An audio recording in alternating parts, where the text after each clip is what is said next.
May tanong dito, paano daw kung print UUIC pa rin ang nakalagay sa kanyang PopsBank account at hindi siya maka-acquire ng panibagong UUIC dahil nga valid pa ito.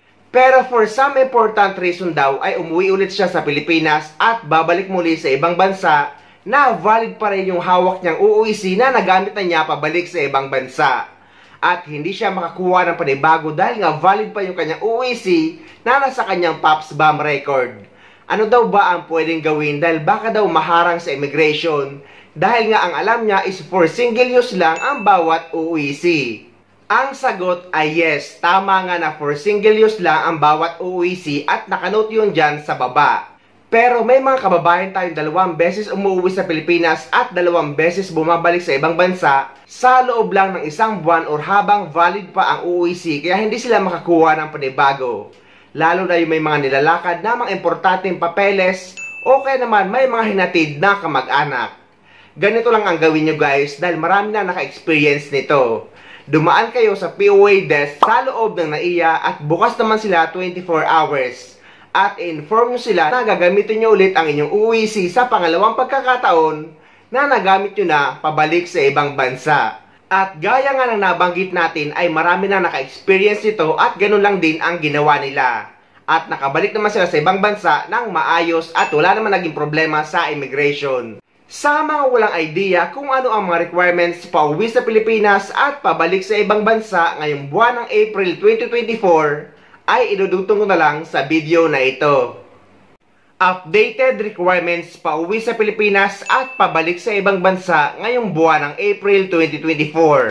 So far naman guys ay wala namang pagbabago sa mga requirements pauwi sa Pilipinas at pabalik sa ibang bansa. Dahil tinanong ko rin ang DMW ay UUIC pa rin ang gagamitin ng mga OFW kapag babalik sa ibang bansa at wala pang update or hindi pa maayos ang OFW Pass at mukhang hindi na talaga ito matutuloy. Pero guys, may mga pagbabago sa e-travel registration. Halos linggo-linggo na lang ay may pagbabago sa e-travel registration procedure.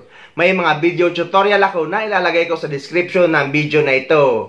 At may pagbabago din sa immigration simula ngayong araw, April 1, 2024. Naaalisin na nila ang arrival sticker para sa mga Filipino passenger na dadaan sa e-gate. Pero guys, pwede pa naman magkaroon ng stamp ang passport nyo ng sticker upon request sa immigration officer na naka-assign doon. Ngayong araw, April 1, ang simula na hindi pag-issue ng arrival stickers sa inbound Filipino travelers na dadaan sa electronic gates sa mga paliparan. Kapalit ng sticker, makatatanggap sila ng confirmation ng kanilang pagdating sa bansa sa kanilang email na nakalagay sa e-travel system ng Bureau of Immigration. Layo nitong mapabilis ang proseso sa immigration. So, eto ang mga requirements na kailangan nyo pauwi sa Pilipinas. Number 1, ang inyong e-travel arrival card registration na meron akong video tutorial sa description ng video na ito para sa mga walang idea. Number 2, ang inyong passport. Number 3, ang inyong ticket. Yan lang guys ang mga requirements pauwi sa Pilipinas. Pero kapag manggagaling kayo sa bansang Saudi Arabia, ay required kayo magdala ng exit re-entry visa na manggagaling sa inyong employer. Dito kasi sa United Arab Emirates at sa iba pang mga bansa, ay wala naman tinatawag na exit at re-entry visa. So yang tatlo lang ang mga kailangan nyo kapag uuwi kayo sa Pilipinas. Pero guys, kailangan nyo tapusin ang video na ito para malaman nyo ang requirements pauwi sa Pilipinas at pabalik sa ibang bansa dahil magkaiba ito. Sa mga first time na uuwi sa Pilipinas kahit na mga documented OFW, no argue guys, magpa-verify na lang kayo ng inyong kontrata dahil isang beses lang naman kailangan magpa-verify ng kontrata. Dahil sa mga susunod na uwi nyo at kung babalik pa rin kayo sa parehong employer na walang pagbabago sa inyong employment information, ay hindi nyo na kailangan pa magpa-verify uli ng panibagong kontrata dahil pwede na kayo mag-acquire ng UUIC exemption gamit ang PopsBank account nyo. Kung kayo naman po ay balik manggagawa, online na po ito. Kung babalik po kayo sa inyong dating pinagtatrabahuhan, meron na pong tinatawag na UUIC exemption certificate na inyo na pong makukuha sa sarili ninyong online account sa Department of Migrant Workers. Hindi nyo na po kailangang pumunta dito sa amin dahil dire-diretso po yung pagkuha ng OEC sa inyong online account. Sa mga walang idea kung paano mag-acquire ng OEC exemption online ay meron akong video tutorial na ilalagay ko sa description ng video na ito kung paano mag-acquire ng OEC exemption gamit ang PAPSBAM account. Pero kung hindi talaga kayo marunong online ay pwede naman kayo sumadya sa pinakamalapit na POA office sa lugar nyo. O kaya naman ay sumadya sa POA desk na matatagpuan nyo sa loob ng NAIA. Bukas sila 24/7 at pwede kayo magpe-reprint ng inyong OEC exemption sa kanila. Isa pa sa mga kailangan magpa-verify ng kontrata is yung mga OFW na galing sa visit visa na naging employment visa sa ibang bansa. Yung mga OFW na nag-change employer, mga nag-change job site at mga nag-change position. Pati yung mga nag-change company name kahit pareho pa rin ang owner. At yung mga babae na nag-change ng marital status from single to married na napalitan ang apelyido sa passport, visa at kontrata. Kailangan nyo magpa-verify ng kontrata sa polo office sa ibang bansa bago kayo uuwi sa Pilipinas para makakuha kayo ng updated OEC sa POA. At para hindi kayo magkaproblema kapag pabalik na kayo sa ibang bansa.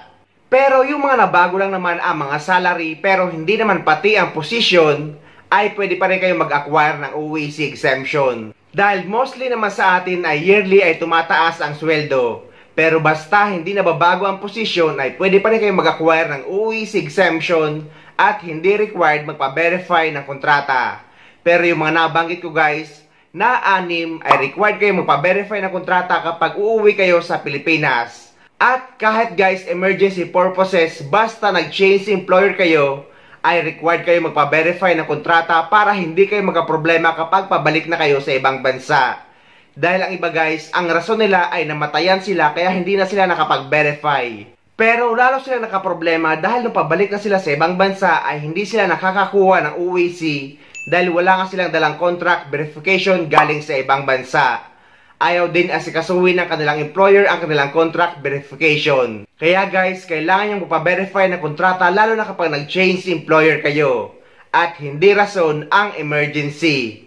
Dahil kung nandito naman kayo sa United Arab Emirates, ay allowed naman mag-walk-in 1 day bago ang flight nyo pauwi sa Pilipinas kung wala kayong makuha ang appointment slot online. Dalhin nyo lang ang inyong ticket at ang kumpletong requirements at makakakuha na kayo ng inyong Polo verified contract the same day. Nasa pinned comment ng video na ito ang mga requirements kapag magpapa-verify kayo ng kontrata sa Polo Dubai. At inuulit natin guys na walang contract verification sa Pilipinas. At hindi na rin inaalaw ng POA na makakakuha kayo ng OEC kahit walang dalang Polo verified contract kagaya dati. Kaya mahalaga guys na magpa-verify kayo ng inyong kontrata sa Polo office sa ibang bansa kapag uuwi kayo sa Pilipinas at nag-change employer kayo or lumipat ng kumpanya. Pumunta naman tayo sa mga requirements pabalik sa ibang bansa. Number 1, ang inyong e-travel departure card QR code. Sa mga nagtatanong guys kung iba daw ba ang registration sa e-travel arrival card pauwi sa Pilipinas at e-travel departure card kapag pabalik sa ibang bansa. Yes guys, magkaiba. Dahil pareho yan 3 days bago ang flight nyo pauwi sa Pilipinas or pabalik sa ibang bansa. So 3 days bago ang flight nyo pauwi sa Pilipinas ay kailangan nyo mag-register sa e-travel arrival card. At 3 days naman bago ang flight nyo pabalik sa ibang bansa ay kailangan nyo din mag-register sa e-travel departure card. Meron ako mga video tutorial niyan na ilalagay ko sa description ng video na ito. Number 2, ang inyong OEC or OEC exemption. Number 3, ang inyong valid visa. Dito naman guys sa United Arab Emirates ay nasa Emirates ID na natin ang ating visa. Pero kung makakapagdala kayo ng printed electronic visa ay mas maigi. Hingin nyo sa inyong employer or pwede rin kayo mag-download dito sa More app or pwede rin kayo magpa-print nito sa any Tashil office. Number 4, ang inyong valid passport. Number 5, ang inyong ticket. At number 6 na lagi nating sinasuggest, ang inyong OWA membership. Kailangan natin guys mag-renew ng OWA membership natin kada 2 taon.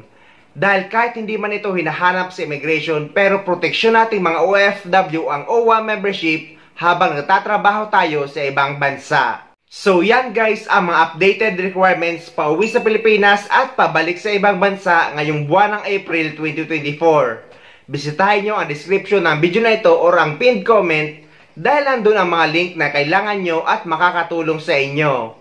Lalo sa mga hindi marunong mag-acquire ng OEC exemption online at sa mga hindi marunong mag-register sa e-travel.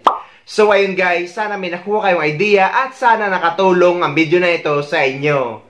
At sa mga hindi pa dyan nakasubscribe sa channel ko, please don't forget to subscribe my YouTube channel and please click the notification bell para lagi kayo updated sa mga upcoming videos na gagawin ko tungkol sa mga updates sa ating mga OFW. Mula dito sa Dubai, maraming salamat. See you next time.